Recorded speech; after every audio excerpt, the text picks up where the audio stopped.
Um, First of all, let's get some background on what Ecclesiastes is about as a whole. The book is it sets the stage.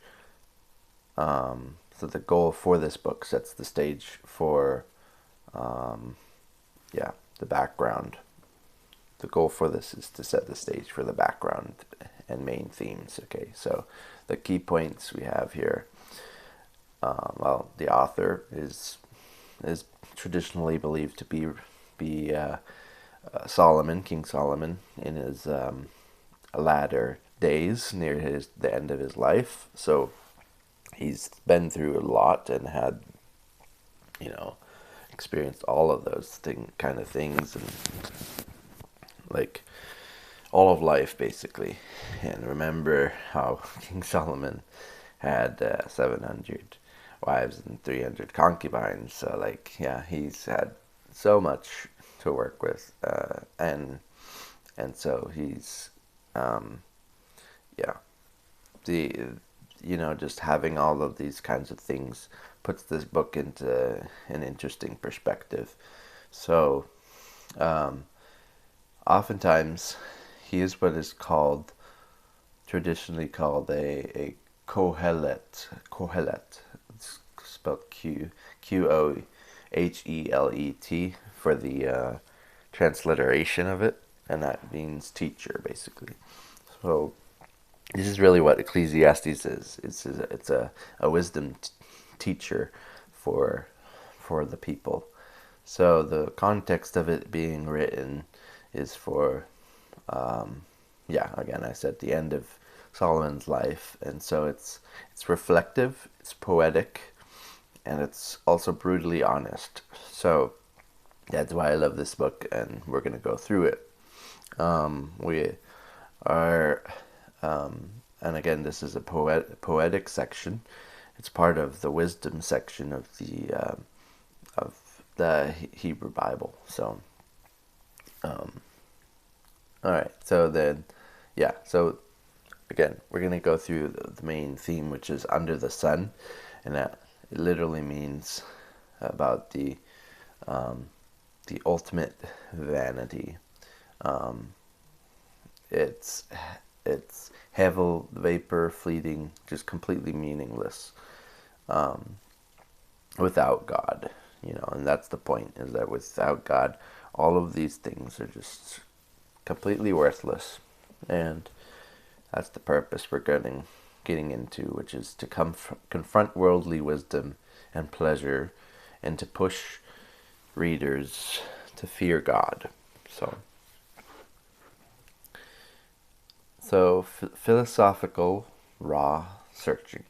Those are the tones we have for this book. So with that being said, um, let's dive into, yeah, some of Ecclesiastes here. So first of all, I'm not exactly sure I want to go through the whole thing at once. I'll go bit by bit and then discuss it as we go. I think it'll be just easier that way. So first, let's look at verses 1 through 3 in chapter 1, which says, "The words of the teacher, son of David, king in Jerusalem. Meaningless, meaningless, says the teacher, utterly meaningless. Everything is meaningless. What does man gain from all his labor at which he toils under the sun?" So let's look at that. What does this mean? So we're observing who is speaking. Well, son of David, king in Jerusalem. So see, here we get a pretty good observation that this is Solomon writing. So what questions are being asked, and what is the repetition? So we have question. There's the one question we have in this section is, what does man gain from all his labor at which he toils under the sun? So really, what do people gain from their work and toil under the sun? That is a good question we need to be asking. So the words of the teacher is also included in this section. as I mentioned before, the Hebrew term for kohelet, or something like that. So yeah, so again, there's a key phrase, meaningless, and in Hebrew it's hevel, hevel. So the word hevel for meaningless. So what does this? Yeah. So what does this mean? What is it saying? Well, hevel in Hebrew is not just meaningless, but actually it's more close to fleeting, and so it's vapor-like.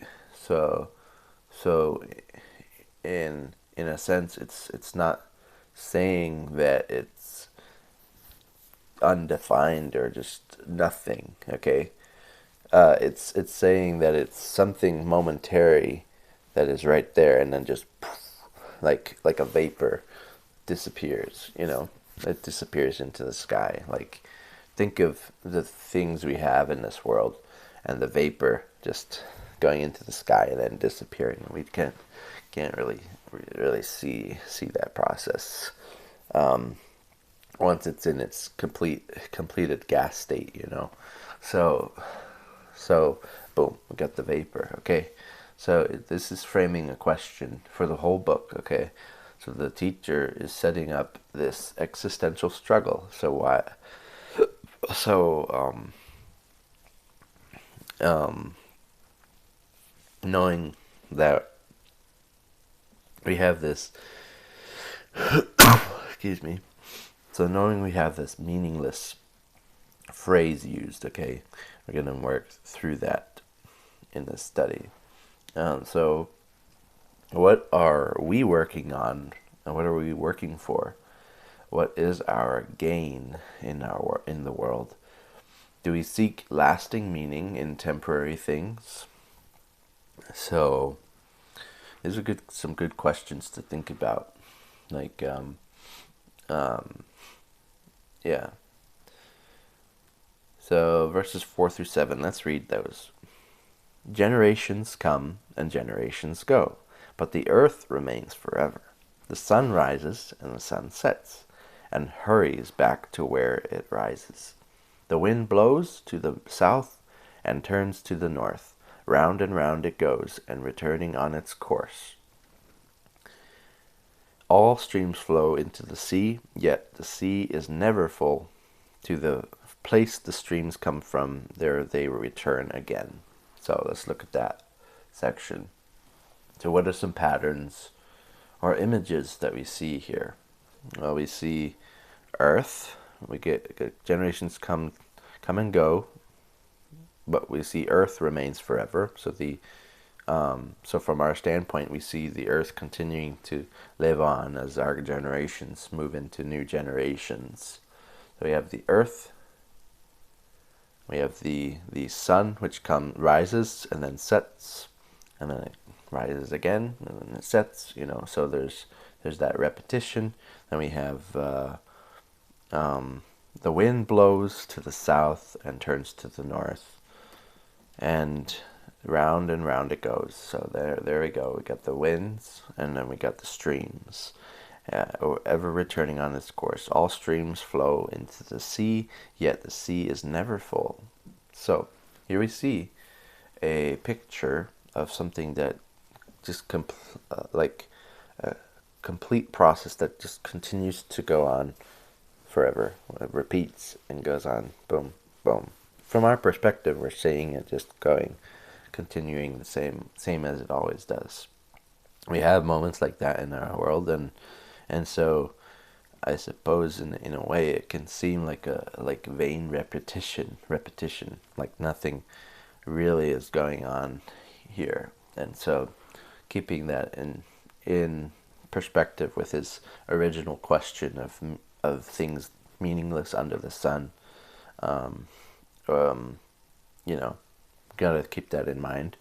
So, but what this text is really saying is that creation is dynamic, yet nothing seems to really change. So even though it's showing this dynamic part of this earth and what happens on earth, what happens in our nature and universe. It's still, there's really no real change in the end, because it just keeps repeating. So humanity, in contrast to nature, doesn't seem to endure. So so how do we view our place in this world's rhythm? Are we trying to make a mark on this world, or live in humility before God? So which one is it? Because if we're making a mark, how do we actually make a mark that's unique, that stands forever? If we're living to a longing to live a humble life before God, there's something that's lasting there, because it's with God and it's something eternal. God is eternal, and you're seeking to treasure something that's not stored on earth. Okay, it's stored with God, and He's the witness, the heavenly witness for us. So when we're trying to make a mark on our own here, how do we? And let's say that people who don't really want to do things for the Lord and just do what they want to do, at what point do you have a mark that is made in the world that can last generations? I mean, there are some that last a few generations, some big impacts, like you have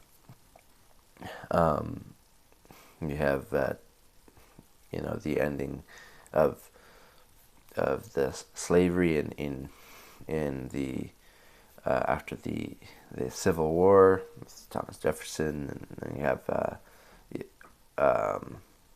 right, and I'm not so good with history, but we have Martin Luther King Jr., who did all of those speeches for African American rights and other rights for people with color. So there we have people making marks that last for generations, because we now see certain things and so we have examples of things that last in other generations, but the only people that really know who that person is are people who've lived around them personally, and they will pass from life to death at some point. And so really, like, the only people who really know and will remember you are the people right by you, who know your life. So then how do you make that mark to last forever? We don't really have a way to do that beside God. The thing is that when we treasure things in heaven, they last forever, because God is eternal, and those memories are cherished, and they belong between God and you, and so ultimately God remembers you forever. If you look at the Son of God, look at Jesus Christ, and see what He has done for us, as you believe and trust in Him, on the finished work of the cross that He did at the cross, and then ultimately we have treasures in heaven waiting for us, and it's all been given to us. We don't have to strive for things. So when we put God out of the equation, really, how do we deal with this? At what point have we made our mark? So continuing with verses 8 through 11, let's read that. All things are wearisome, more than one can say. The eye never has enough in seeing, or of seeing, nor the ear its fill of hearing. What has been will be again. What has been done will be done again. There is nothing new under the sun. Is there anything of which one can say, "Look, there is something new. It was here already, long ago. It was here before our time." There is no remembrance of men of old, and even those who are yet to come will not be remembered by those who follow.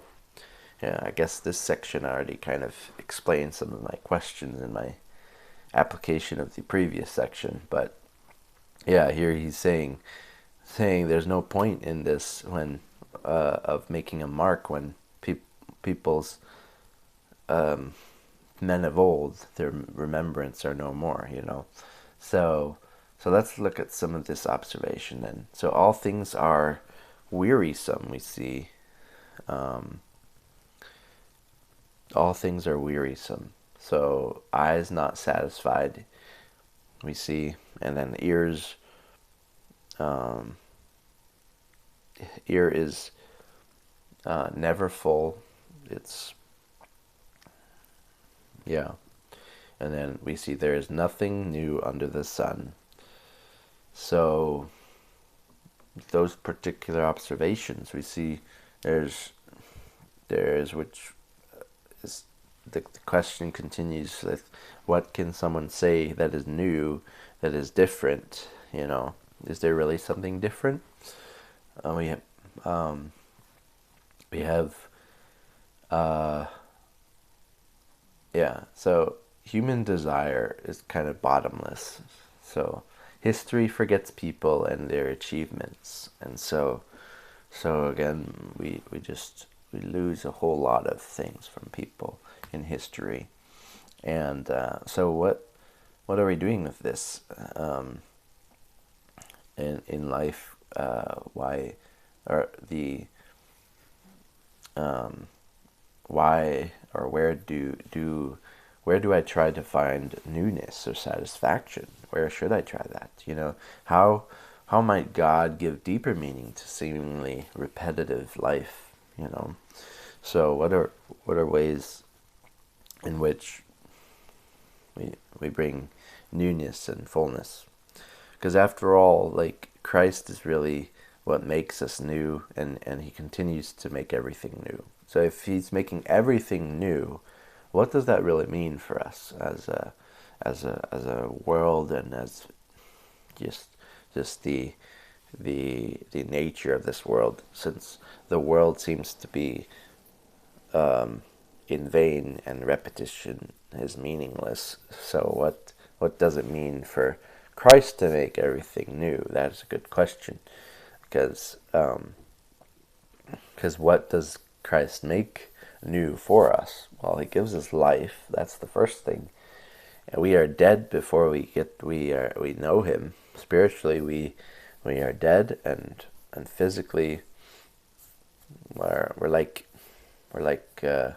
living zombies, really, before we know Christ. And so we're not really there, but Christ makes us new and so there's something interesting about this, in that Christ doesn't just give us life, but he gives us things that we will cherish and have responsibility on in the new realm, and when he creates the new earth, but here we have something in our world that is fleeting, and that we, just like our bodies are decaying, things in this world are decaying. And so how do we look past that? The question is, like, how do we look from things that are temporary, that will just corrode away like rust, and look at things that last forever? Like, you have heavenly things to store up treasure in heaven. What does that really mean? And that is something we need to explore as we continue with Ecclesiastes. But some more questions about this particular section is, actually, the main question here of this section is, how might God give deeper meaning to my seemingly repetitive life? Okay, so ask this of yourselves to work through that question. The next section is verses 12 through 15. It says, I, the teacher, was king over Jerusalem, or Israel in Jerusalem.